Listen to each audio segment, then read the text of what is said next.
हकीकत मार्फत का बेवरा सोई कहूँ हकीकत मार्फत जो रखी थी गुज रसूल वास्ते और सरुहन के जिन जावे आखर भूल फिर के बने असराइल हुए पीछे मुसा में तर एक नाजी नारी सतर कहे फुरमा यो कर याई बात ऐसा के फिर के बहत्तर कहे एक नाजी तीन में हुआ और नारी का तरह भय 73 फिर के कहे मोहम्मद के 72 नारी एक नाजी नारी जलसी आग में नाजी हिदायत हक की जाहिर पहचान है तिनकी ले चलत मायने बातन कौल फैल चाल रू नजर इनो असल बकार सतन फुरमाया आया जिन पर ये सोई जाने इसरता ले फारवत बैठा रस में बीच बका खिलवत यही लम कहे खेल उड़ जावे बका कंकरी के देखे तो अरस रोह की नजरों ख्वाबरे वे क्यों है तो मोमिन तन में हुक्म फैल करे लिए रूह हुजता वास्ते आदि रूहन के यह के करी कमत तो कया रस दिल मोमिन न मोमिन जुदे अरस से परे जाने अरवाय रस की जो करी बेसका कैल में बसरी मल की और की तीन सूरत मोहम्मद कीजे ये तीनों सूरते दे शायदी आखर रस देखावे रूह का रस नजरो हुकुम नजर खेल माही अरस नजी करो को खेल से इत धोखा जरा नाई तो हक से रग से नजी कोई जाने ना लुंदनी बिना यही लिखा पुरमान में यूं ही रू अल्लाह के वचन जो जो होवे अरस नजीक खेल त्यों त्यों होवे दुरा यूं करते छुटा खेल नजरो तो रूहे कदमे तले हजूरा नजर खेल से उतरती देखिए त्यो अरस नजीक नजर यूं करते लैल मिटी रूहो दिन हुआ अरस फजर ये जो देख देखाई वजुद रूह मोमिनो बिचना सुत ये दुनि जाने त बोलत ये बैठे बोले माय लावत तो बात न गोज लाहुत का जाहिर सब करता ना तो अरस बका की रोशनी क्यों होवे जाहिर और सब का हमें संगी हक हारी रुए बाहे दत ये तीन खेल हुए जो लैल में ऐसा हुआ न कोई कबू किता तो खाकी बुत कायम किए जो किया वास्ते खेलो मता रो पड़ दे बका बुलाए के दे चौदे तब को बिस्ता सिफत करेंगे सब कोई दून बिस्त कीजे हक हादी रे बाए दत बिस्तुइन वास्ते अरस वे हक बिना न रहे बिरा न सके एक छीना जब इलमे हुई अरस बेसकी रुए रहे न बिना वो तना जो कदी मोमिन तन के हुक्म तो हुक्म भी रहना इता क्यों ना रहे तो हुकुम हुकुम बिना क्यों फिरत हुक्म आया तन मोमिनो लयरस रुआ हो जता ले लजता रसक की क्यों हुक्म रहे सकत ये हुक्म सो भी मासुक का सो क्यों उदागी सहे खिलवत वाहिदत सूद सुन पल एक ना रहे ये हुक्म तिन मासुक का जो आप उलट हुआ आशिक सो हुक्म बिरा ना सके बिना खावन एक पलक ये और सबका बातें सुन के एक पलक न रहे अरवाए रुए हुक्म राखे आडा पट दे हक इतल जत दिखाय चाहे रो हक पे मागी लजत सो क्यों रहे देखे बिगर कोट गुनी देखावे लजत जो रुए मागी प्यार कर ना तो इसक इनो कासल सब आंगो इसक रुअना इसक उड़ावे अंग लजत आया इलम वास्ते न हक को काम और कछु नहीं देवे रो लाड लजत ये तो बिगर चाहे सुख देत है सो मांगा क्यों न पावत सुख अब्जे कई बीद के आगु हर्ष में बड़ा विस्तार सोरुए सब इत देख जो कर देखे निके विचार सो बिगर कहे सुख देते ये तो रुए मांग्या मिला कर इन जीमी बैठाए सुख सके हक देते ऊपरा ऊपरा दुनी में बैठाए न्यारे दुनी से किए जैसी जगत बनाए सुख दिए दो ठौर के अरस दुनी बिच बैठाए एक तन हमारा लाहुत में और नासुत में और तन असल तन रुए अरस बीच में तन नासुत में आया जन अरस तन देखे तन ता नासुती तन नासुत में जो हुक्म सो सुत दे अरस अरवाओं को इन्हें से रखे नजीक हम दुनिया चौदे तब कमी किन पाई न बका तरफ किन रस में बैठाए हमको जाको किन कयो नाये करप जो जाए रामायण देखिए तो बिच पड़ो ब्रह्मांड इता बिछोड़ा कर दिया हकर सौर इन पिंड हुआ बिछोड़ा बिच ब्रह्मांड के इते पड़े थे हम दूर सो अकेला मैसा दिया बैठे कदम तले हजूर हुक्मे कई माँ मता पहुँचाया विषय सा जुदागी में हके न्यामत दे गाए कई हंसी करिया हमसे अरसा जिमकी कंकरी उड़ावे चौदे तब का तो तीन को है क्यों कहिए जो देख ना सके हक जो हक को देखे ना उड़े सो दूजा कहिए क्यों कर ये बातें हर्ष बाय दत्त की पाइए अकेला में खबर हके इलम दिया अपना सो आया इसका बखता सोई सकन देवी बडनी ऐसे किए हृदय सकत और जिताया हकीलमा और दिल कया सोए हक ना वे सक बिना और हक बिना सक न होए अरस कहिए दिल तिनका जित है हक सहूर इलम इसक दो हक के दो हक रोशनी नुर इसक इलम बारी किया दिल जाने अरस मोमन जो जागी हुए रुकुमे ताए लजत आवे अरस तना जो रा करे इसक तन मोमिनो देवे उड़ाए दिल शक्ति बिना रस जिम की इत लजत ले न जाए इसक नुर जमाल बिना और जरा न कछुए चाहे इसक लजत ना सुख दुख देवे वाए दत बिज डुबाए ना तो सकत दिल मोमिन के हक करे क्यों कर पर अरस लजत बिच दुनी के लिवाए न सकती बिगर ये कई नजर मोमिन की हक सुख दिया चाहे दोए रुए अर सुख लेवे खेल में और खेल सुख रस में होए हके दई जुदागी हमको इसक बेवरे को बिना जुदागी बेवरा पाइए न अरसमो होए न जुदागी अरस में तो क्या पाइए बेवरा इसक ताथे दैने कफरा मुसी बिचारा सके आका हम खेल देखे बैठे अरस में ये जो चौदे तबक रूह हमारी तय नहीं लई पर्दे में हक फिर दिया इलम अपना जासो फरामो से उड़ जाए खिल में मता सबर सका इलमे सब विद दई बताए जो रूह हमारी आवी खेल में तो खेल रहे क्यों करा या को उड़ावे अरस करी झूठ क्यों रहे रो नजरा देखत है दिल खेल को लिए रस रुआ उजात फुरमान आया इनो परा और इलम आया न्यामत यबिद करी जो साहेबनी हम हुए दो के दरमियान सुदरस नासुत की दो हमको देवे सुहान हुक्म तन बीच नासुत हम भरा मोस अरस तन नासुत देखे हम नजरो अरसे पहुंचे ना दुष्ट मन बोले हुक्म दवा ले रुआना बीच तन नासुत ले सब सुधार शैल में देत दुने में लजत लाउत खिलवत निस्बत वाए दत जेती अरसो हकीकत ये लजत हुक्म सिर ले वही अरस रुए सिर ले उजत यो हुक्म नूर जमाल का अरस सुख देत रूहित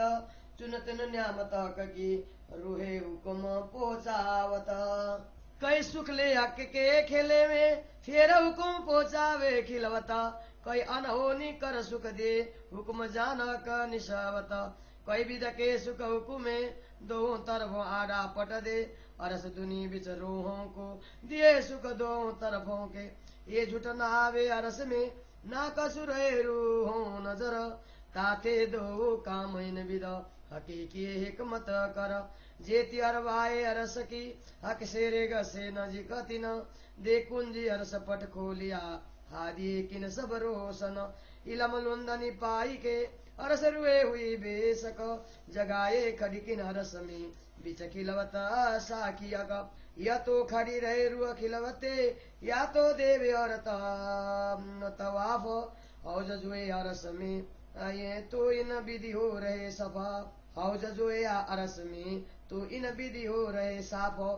पाक पानी से न होइए न कोई और उपाय वे पाक मदत तौहीद की हकेलिक भेजा बनाए फिर कांग देखिए जीव याद आवे निसावता है अनुभव तो एक अंग का जो हमेशा वायदत ताते तू चेतरुआ रस की ग्रह अपने हक के अंग रहो रात दिन सोवत में हक खिलवत सेवा संग जो खामन रस मका यह कनूर जमाला आए तले झरोखे झाकत दीदार को नूर जलाल जाके पलते पैदा बना कह दुनी जिमी आसमान सो आवत दायम दीदार को ऐसा खावंत नूर मकान तीन चार दीदार रोहन का जो रुए बीच बड़ी दरगाह ये मोरा तवा मोमिनो इन वास्ते हुकुम हुआ देख देख मैं देखिया ये सब करता को हुकुम ना तो हरस दिल मत लेके छीन रहे ना बिना कदम हके हरस लिखा मेरे दिल को क्यों रहे रुआ सुन सुकन ये कदम ना रहे बिना कदम पर रुआ ठोर बैठा कई जना हुकुम कैसो हुकुमे अरस बानी बोले हुकुम रूहो दिल हुकुम क्यों रह सके ये तो बैठे तले कदम खेल तन में हुक्म रे ना सके उजत लिए रोहन हुक्म हमारे कसम का क्यों देवे दाग मोमन परहक अरस लजत तो पाइए बैठे माग्या खेल में जे सो हुकुमे माग्या दे हुकुम हके करी वास्ते हंसी के ये बातें होशी सब रस में हंस हंस पड़सी सब ये हुकुमे करी कही कमते सब वास्ते हमारे रव हकम को हुकुमे देखई हुकुम देखावे खेल हुकुम देवे सुकलुंदनी हुकुम करावे इसक केल हुकुमे जोश गलवा करे हुकुमे जोर बढ़े इसक हुकुमे इलम रखे सुख को हुकुम प्याले पिलावे माफक हुकुम बेहोश ना करे हुकुम जरा जरा दे लजत हुकुम पना करे सब रूहन हुकुमे जाने जान निसबत प्याला हुकुम पिलावई करे हुकुम रखो पाताए ना तो इन प्याले की बोए से तबई अरवा उड़ जाए ये प्याला कबू किन ना पिया हम रुए आया तीन बेर ये प्याले पेले तो पिए जो हम थे बीच अंधेरा ये प्याले पिए जाए क्यों जागते तन तबई जाए चिराए बोए भी ना से सके तो प्याला क्यों पिया जाए हुक्म जो प्याला दे भई सो संजमे पिलाए पूरी मस्ती न हुक्म दे भई जाने दिन कांच शीशा फुट जाए ना तो ये प्याला पिया के एक कच्चा वजूद न रख्या किन पर हुक्म राखत जोरा बरी प्याला पिलावे रखे जतन हुक्म मेरे बारी किया ये मैं कहूँ विद किन नजर हमारी एक विद की सब विद सुधा न रुहन हुक्म देवे लजत प्याला जेता पिया जाए हर रुए जतन करे कई विद जाने दिन प्याला देवे गिरावे जित जेता हजम हो भई ज्यो होए नहीं बेहोश तब फुटे कूपा कांच का पाव प्याले के जोश सही जाए न बोए जिनकी सो क्यों सके मुख लगाए सो पैदर पे क्यों पी सके पर हुक्म करत पनाए ये अंग लगे प्याला जिनके सब खलडी जाए उतर ना तो ये प्याला हजम क्यों हो गई पर कराकत पना नजर ये प्याला कोई न पी सके जुबा लगते मुर्दा होए पर कराकत जीव को ना तो या की खेच काढ़े खुशबुए प्याले पर प्याले पिलावई ताकि निस दिन रहे कुमार देवे तफाप निस दिन हुक्म मेरे को नहीं सुमार बड़ा असरत इन हुक्म का मुर्दे राखत जीवाए मौत सरबत निस दिन पीवई सो मुर्दे रखे क्यों जाए हुक्म मुर्दे बोलावत और ऐसी देत कल करत नजी की हक के मुर्दे कहावे अरस दिला हुकुम लाख विधु जतन करे, हर रुए ऊपर सबन, हुकुम जतन तो जानिए, जो याद आवे हर सवतन। जो पहले आप मुर्दे हुए, तो दुनिया करी मुर्दार, हक तरफ हुए जीवते, उड़ पहुंचे नूर के पार। दुनिया ही शक नहीं मान, क्यों डा जाए बिना पर, तो दुनी कोई जिमी ना सुती, रुए आसमानी जानवर। ये दुनिया जो खेल की, छोड़ सुरैया आगे ना चलत, सो कायम बना क्या जानई, जाकी पैदास कोई जुलमत। श्री महामती कहे मोमिनो, बका हासिल रसरुहन, कया दिल जिनो का रसबका, ये मोमिनो असल रस में तन। श्री महामती कहे मोमिनो, बका हासिल रसरुहन, कया दिल जिनो का रसबका, ये मोमिनो असल रस में तन। चौपाई 98 प्रकरण 24 चौपाई 1850। बोल प्राणनाथ प्यारे की जय। श्री तारतम सागर श्री श्रृंगार ग्रंथ को 24वां प्रकरण हकीकत मार्फत का व्यवहार को हिंदी सरलार्थ। अब मैं पूर्ण ब्रह्म परमात्मा की यथार्थता एवं पूर्ण पहचान की बात को स्पष्ट करता हूँ, जिनको रसूल मोहम्मद ने भी अभी तक गुप्त रखा था। परम धाम की ब्रह्मात्माओं के लिए ही यह स्पष्टता की जा रही है, जिससे वे आत्मा जागृति के समय में भूल न जाएं। कुरान में इस प्रकार उल्लेख है कि इस्राएल के वंश में हजरत मूसा नामक महान पैगंबर हुए हैं, जिनके अनुयायी 71 समुदायों में विभक्त हुए। उनमें एक समुदाय नाजी श्रेष्ठ कहलाया तथा शेष 70 समुदाय नारी नरकगामी कहलाए। इस प्रकार हजरत ईसा के अनुयायी में भी 72 समुदायों में विभक्त हुए। उनमें एक नाजी कहलाया और शेष 71 नारी कहलाए। इसी प्रकार रसूल मोहम्मद के अनुयायी 73 समुदाय में विभक्त हुए हैं। उनमें एक नाजी कहलाया एवं शेष 72 नारी कहलाए। कुरान में इस प्रकार उल्लेख है कि ये नारी समुदाय के लोग नरकाग्नि में जलेंगे और नारी समुदाय के लोगों को परमात्मा का निर्देशन प्राप्त होगा। इस श्रेष्ठ समुदाय की पहचान स्पष्ट है कि वे धर्म ग्रंथों के गुप्त रहस्यों को हृदयंगम करते हैं। इनके वचन, कर्म तथा व्यवहार, रहन सहन आत्मा दृष्टि के अनुरूप होते हैं, क्योंकि इनका मूल तन पर आत्मा अखंड परम धाम में है।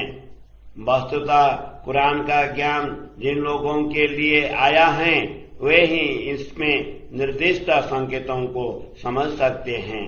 वे ही परम धाम की पूर्ण पहचान कर स्वयं जागृत होकर मूल मिलावा में बैठे हुए अनुभव करते हैं। तारतम ज्ञान यह स्पष्ट निर्देशन करता है कि अखंड परम धाम के एक कण के समक्ष भी जगत का यह खेल टिक नहीं सकता, अर्थात अस्तित्वहीन हो जाता है। तो फिर परम धाम की ब्रह्मात्माओं की दृष्टि में यह स्वप्नवत जगत कैसे रह सकता है? यही कारण है कि ब्रह्मात्माओं के शरण में सदैव श्री राधा जी का आदेश ही कार्यरत है, जिसके कारण ब्रह्मात्माएं स्वयं को परम धाम की होने का अधिकार लेकर इस जगत में विचरण करती हैं। श्री राधा जी ने श्यामा जी तथा ब्रह्मात्माओं के लिए ही इस नश्वर जगत की युक्ति पूर्वक रचना की है। ब्रह्मात्माओं के हृदय को इसलिए परम धाम कहा है, क्योंकि ब्रह्मात्माएं परम धाम से भिन्न नहीं है, किंतु इस रहस्य को वे आत्मा ही जान सकती हैं जो तारतम ज्ञान के द्वारा संदेश रहित हो गई हैं। कतिपय ग्रंथों में इस प्रकार का उल्लेख है कि रसूल मोहम्मद द्वारा निर्दिष्ट बसरी, मलकी एवं हकी ये तीनों स्वरूप ब्रह्मात्माओं को धर्म ग्रंथों की साथी देकर अंतिम समय में परम धाम का मार्ग प्रशस्त करेंगे। ब्रह्मात्माओं की दृष्टि तो सदा दिव्य परम धाम तथा श्री राधा जी की ओर ही रहती है, किंतु श्री राजा जी के आदेश के द्वारा उनकी दृष्टि इस नश्वर जगत में लगी हुई है। इसीलिए इस संसार के खेल में रहते हुए भी वे परम धाम से अत्यंत निकट हैं। इस विषय में लेश मात्र भी संदेह नहीं है। इसीलिए श्री राजा जी को प्राणनली से भी अति निकट कहा गया है।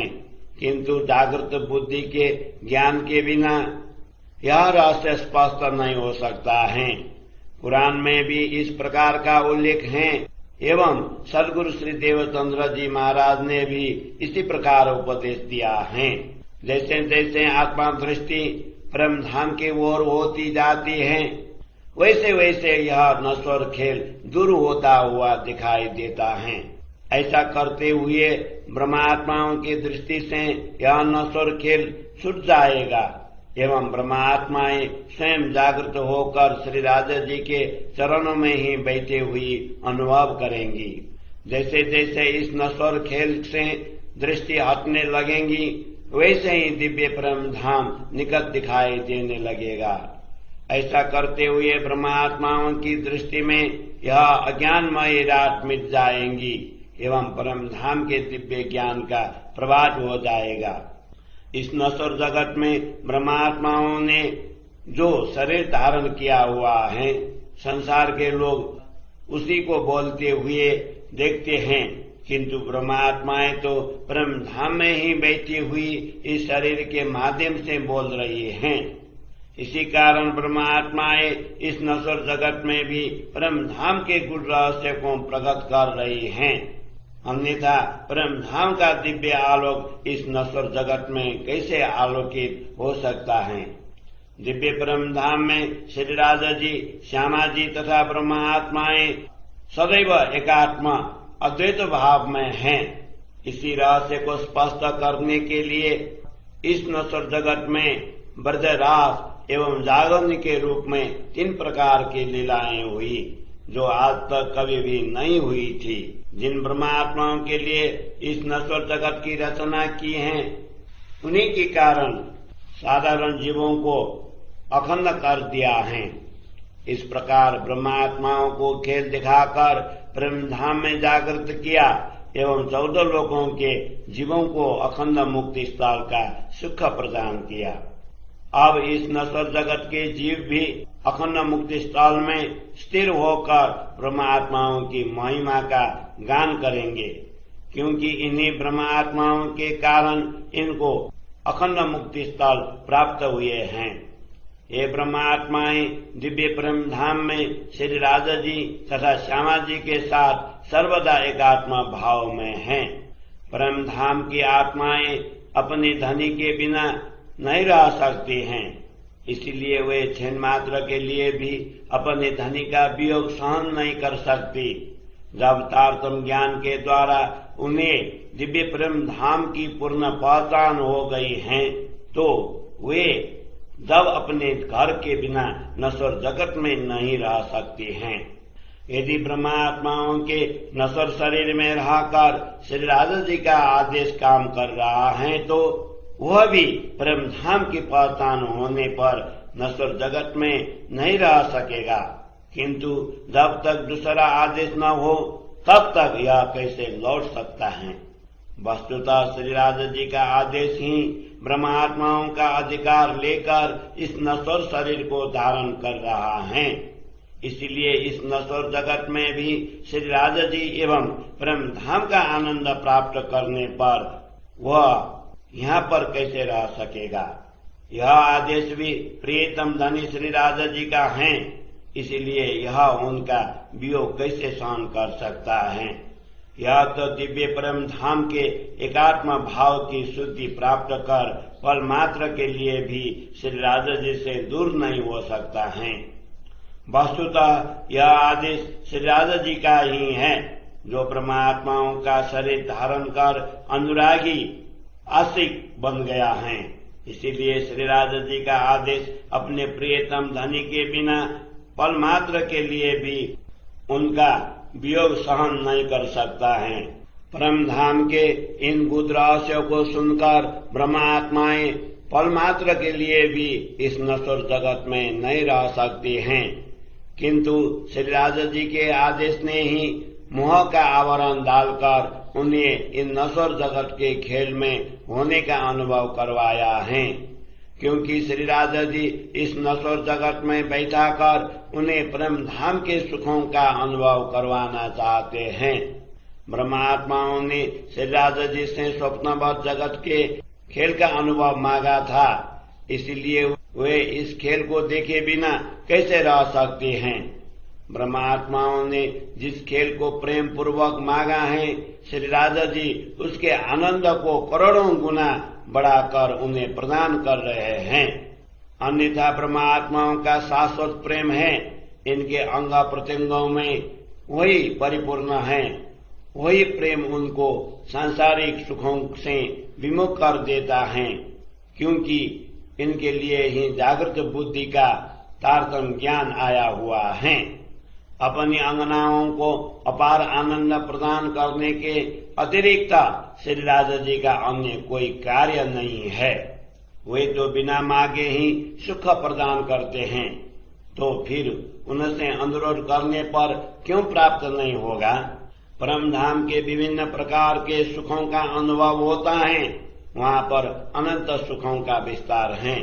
यदि तारतम्य ज्ञान के माध्यम से भली भांति विचार कर देखे तो ज्ञात होगा कि ब्रह्म आत्माएं इस नश्वर जगत में बैठकर परम धाम के अपार सुखों का अनुभव कर रही हैं। श्री राजा जी तो बिना मांगे ही ब्रह्म आत्माओं को अपार सुख प्रदान करते हैं, किंतु यह खेल तो सभी ब्रह्म आत्माओं ने मिलकर मांगा है। इसीलिए श्री राजा जी ब्रह्मात्माओं को इसी नश्वर जगत में बैठाकर परम धाम के अपार सुखों का अनुभव करवाते हैं। श्री राजा जी ने यह खेल इस प्रकार युक्ति पूर्वक बनाया है कि उन्होंने ब्रह्मात्माओं को श्रोता रूप में इस खेल में भी बैठाया और मूल रूप में इससे बहुत दूर भी रखा। इस प्रकार श्री राजा जी ब्रह्मात्माओं की श्रोता को नश्वर जगत में बैठाकर परम धाम के सुखों का अनुभव करवाते हैं और उनकी पर आत्मा को अपने चरणों में बैठाकर नश्वर खेल देखने का आनंद प्रदान करते हैं। हमारा एक मूल तन तो परम धाम में है और दूसरा नश्वर तन इस नश्वर जगत में है। ब्रह्म आत्माओं का मूल तन परात्मा तो दिव्य परम धाम में है, किंतु श्री राजा जी का आदेश ही संसार के इस नश्वर तन में रहकर कार्य कर रहा है। हमारी परात्मा इस नश्वर शरीर को देख रही है, जिसमें श्री राजा जी का आदेश कार्यरत है। ब्रह्मात्माओं की श्रोताओं को भी श्री राजा जी ने तारतम्य ज्ञान के द्वारा यह स्तुति प्रदान की है कि वे स्वयं हमारे प्राण नली से भी अधिक निकट हैं। इन 14 लोकों के जीवों में किसी को भी परम धाम की दिशा प्राप्त नहीं हुई है। श्री राजा जी ने हमें ऐसे दिव्य परम धाम में बैठाया, जागृत किया है, जिसके विषय में आज तक किसी ने भी एक शब्द का भी उच्चारण नहीं किया है। यदि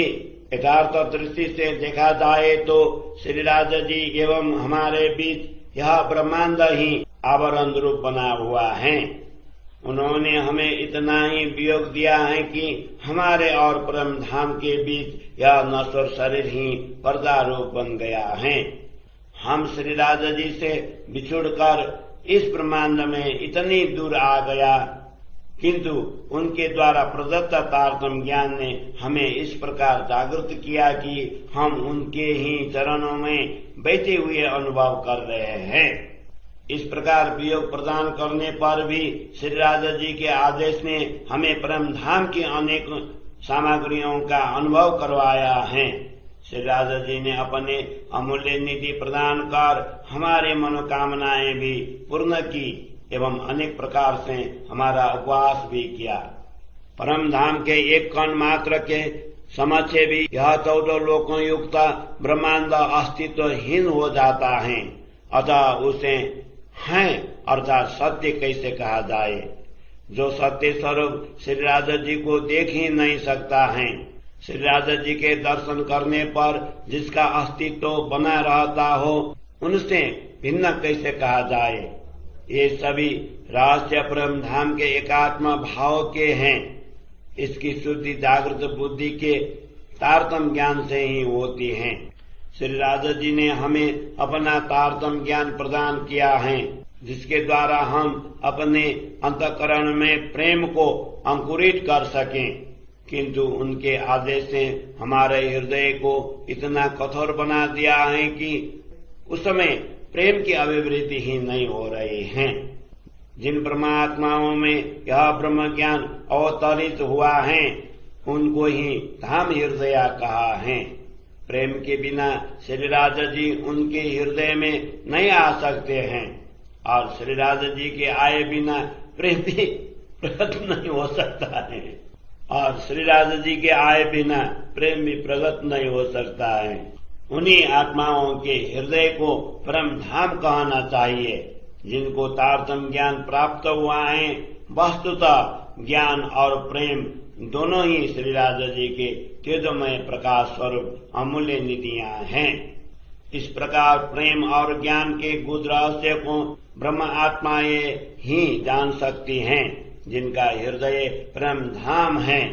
जो ब्रह्म आत्माएं श्री राजा जी के आदेश से जागृत हो गई हैं, उन्हीं को पर आत्मा का सुख प्राप्त होता है। यदि प्रेम का प्रवाह प्रबल होने लग जाए तो ब्रह्म आत्माएं नश्वर शरीर को तत्काल त्याग सकती हैं, किंतु हृदय को कठोर बनाए बिना इस नश्वर जगत में परम धाम के सुखों का अनुभव नहीं किया जा सकता। प्रेम की पराकाष्ठा यही है कि उसे परब्रह्म परमात्मा के अतिरिक्त अन्य किसी की भी कामना नहीं रहती है, क्योंकि प्रेम के आनंद के समक्ष सुख और दुख किसी का भी अस्तित्व नहीं रहता है। ऐसे प्रेमी आत्मा श्री राजा जी के एकात्मा भाव में ही निमग्न रहते हैं। अन्यथा श्री राजा जी ब्रह्म आत्माओं के हृदय को इतना कठोर क्यों बना देते। किंतु हृदय को कठोर बनाए बिना इस नश्वर जगत में परम धाम के शाश्वत आनंद की अनुभूति नहीं हो सकती है। ब्रह्म आत्माओं की दृष्टि एक ही है कि उन्हें परम धाम का सुख प्राप्त हो, किंतु श्री राजा जी उन्हें दोनों प्रकार के सुख प्रदान करना चाहते हैं। इसीलिए ब्रह्मात्माएं इस नश्वर जगत में भी परम धाम के सुखों का अनुभव करती हैं।